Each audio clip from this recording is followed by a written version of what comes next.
We need to talk about Matheus Cunha and Benjamin Sesko because 2 game weeks ago, everyone in this fan base was praising Cunha, how fantastic he was in that Brighton game. They were praising Sesko, who had 3 good games in a row, and everyone was talking about what good upgrades these players are.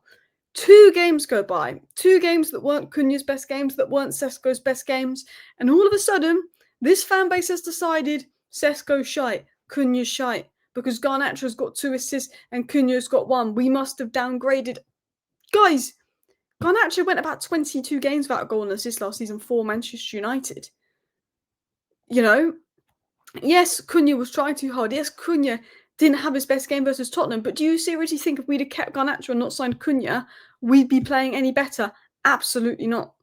Benjamin Sesko was incredibly raw. Benjamin Sesko was pretty bad. His cameo was bad.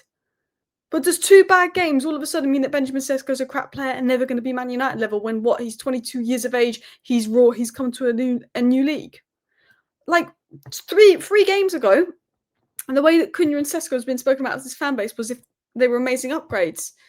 2 bad games in a row. I get it, we play once a week, and all of a sudden, half this fan base has switched their opinion. And I don't get it. We're going to have a talk about Cunha. We're going to have a talk about Sesko. I don't get this pile-on of hate. I don't get it. And I saw Dylan tweet this. United fans just enjoy hate. Last-minute equaliser, unbeaten 7, and all I've seen is Le Mans slander. Like, people were slandering Le Mans, saying you could have done better for the goals. Le Mans did not put a foot wrong. Like, Cunha didn't have a good game. Sesko had a pretty bad cameo. But Le Mans slander, don't get it. We've got plenty of things to improve on, but literally just give it a rest, 48 hours. Like, we drew with 7 games unbeaten. Cunha held onto the ball too long. Cunha's trying too hard. Sesko had a bad cameo, should have released the ball quicker. But look, I can tell you right now, Cunha is better than Garnacho, and Sesko is better than Højlund. What Sesko showed versus Brentford, what Sesko showed versus Sunderland, what Sesko showed versus Liverpool was all good performances. You know, Sesko's had 2 bad games for us, 2 good games for us, 2 bad games for us. Sesko needs confidence. I think we're a bit confident. Sesko releases that ball quicker and potentially wins it for us. We've seen that Sesko has the fundamentals to be a good player. We all knew when we signed Sesko that we were signing another young raw player. We all knew that when we signed Sesko. We're like, this is another young raw player. We should probably avoid young raw players. But we went for Sesko anyway. Even though we all knew we needed proven, we knew that we needed to be patient with Sesko. And maybe Xerxes could have been thrown on that circumstance. Maybe it wasn't the game to bring Sesko on if he's not feeling fully fit, if he's not feeling fully confident. But as a fan base, if we want Sesko and we want Cunha to be at their best, rather than slandering them after 2 bad performances, we get behind them. Because all they're going to do is read stuff like this, and it's going to ruin their negativity. Matheus Cunha has had some fantastic games for Manchester United, and he's had some bad games for Manchester United, don't get me wrong. But Matheus Cunha, for me, is a fantastic footballer. He was poor versus Tottenham. He was trying too hard. This is a hard team to perform in. Cunha was brilliant versus Brighton, and he was brilliant, absolutely brilliant, versus Liverpool. He was man of the match in that Liverpool game, and that was a huge game. You know, he came on as well versus Sunderland and looked good. The Burnley game, he was fantastic. The Fulham game, he was good. The Arsenal game, beginning of the season, he was good. But because all of a sudden he was poor versus Nottingham Forest, and he had probably his worst game in United shirt today, he's a flop. He's a waste of money.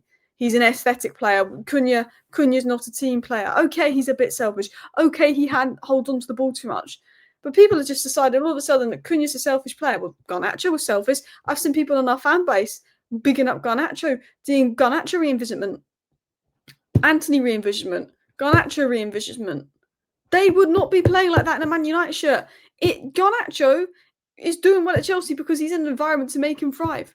Rashford, I love Rashford, fantastic player. He would not be playing the way he's playing for Barcelona in a Man United shirt. Now, some of it can be on Amorim, some of it can be on the environment, some of it can be on the system, some of it can be on the players around them, some of it can be on the mentality that you have to have a certain kind of mentality to play for United. And there is questions over Sesko's mentality. Is it weak? Him subbing himself off after missing that, being injured. You know, Sesko clearly needs a stronger mentality. I don't think Cunha needs a stronger mentality. But as a fan base, Le Mans slander makes 0 sense. Cunha slander, I get the frustration. He had a bad game, but it's so obvious he's a good player. And there's people in this fan base saying, oh, we shouldn't have sold Garnacho for Cunha. Sesko was bad. Cunha was bad. But why are we going after 2 good games and acting like the best player in the world, and after 2 bad games acting like they're bad? Amad Diallo, after 5 games into the season, Amad Diallo had to delete social media or social media posts because people 5 games into the season in this fan base were giving Amad sticks, saying he's not good enough and saying Amad's a problem. 5 games in, Amad has been one of our best players these last 5 games. Amad has been key, and we're pretty screwed when he goes to AFCON. Also, I'm just going to mention, Cunha's a left-hand, not a striker. Ruben Amorim plays him striker most of this game. He's not even in his natural position. Just going to say that. We gave Sesko service today, but Sesko plays better when he starts. He needs time to grow into the game. Bruno Fernandes was atrocious today. He's one of my favourite players. He was atrocious today. But we know he's a good player. You can have good games, you can have bad games. No one's as good as Mbeumo. Mbeumo's mint. Amazing, cool. But calm down. Ahmad was getting slandered 5 games into the season. All of a sudden, everyone loves Ahmad again. You know, this fan base just reacts and reacts and reacts and reacts. You know, we can judge players after 1 season and we can properly judge them after 2 seasons. Cunha, I want to see a bit more because he's Prem proven. But we've seen loads of good from Cunha. I almost think because he's not got his goals and assists aren't coming loads, he's overthinking it a bit. That's what I think. But yeah, and I saw this tweet and I agree with it. Sesko was poor when he came on, no denying that, but let's not go overboard and say stupid things. Quite clearly a top striker and there just needs refinement and getting used to the pace of the Premier League, does the fundamentals well. Yeah, needs a bit of confidence. Cunha, I'd like a little bit more from him in the sense that he's Premier League proven he's older, but we've seen enough good Cunha performances in the United shirt to know there's a good player there. I think with Sesko it's a bit more of a mixed bag. But also, Sesko's 22, 23. He's run into the toughest environment. He's had injury issues. He needs to get used to the league. You know, the slander is crazy. You know, my comments as soon as I post a video is Sesko's awful. We need to sell. We need to get rid of Sesko. Loan Sesko. Like we knew when we replaced Toylan with Sesko, it was going to be a bit more of the same. But Sesko was a bit better at some of the fundamentals that Amorim wanted, like the long ball. He's not suddenly a bad player because he's had 2 bad games. He scored in 2 games in a row, got an assist. I think, you know, got 3 goal contributions in 3 games. Everyone was like, okay, we can see it with Sesko. He's a good player. He's a top player in there. I'm confident he'll succeed. 2 bad games later, now he's crap. Sell him. It's ridiculous. It is ridiculous. And look, Amorim was asked about it, and Amorim just said this. I'm more worried about the injury than lack of confidence because we need Ben to be a better team. And we do. I'm not worried about Sesko. And I'm not worried about Cunha. Do you know what I am worried about? Is how bad Agate was. How bad Agate was when Casemiro came off. We only could see 5 goals with Casemiro on the pitch. We've conceded 20 in total. That's what I'm worried about. The midfield. Because if Casemiro can only play 70 minutes a week, once a week, which is ridiculous. Surely he can play 90 minutes once a week. Then we need someone else to come in. Because we are so much better. We are so much better when Casemiro's on the pitch.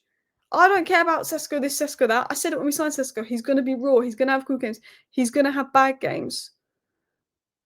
But let's be real, guys. My biggest concern, wing-back, midfield.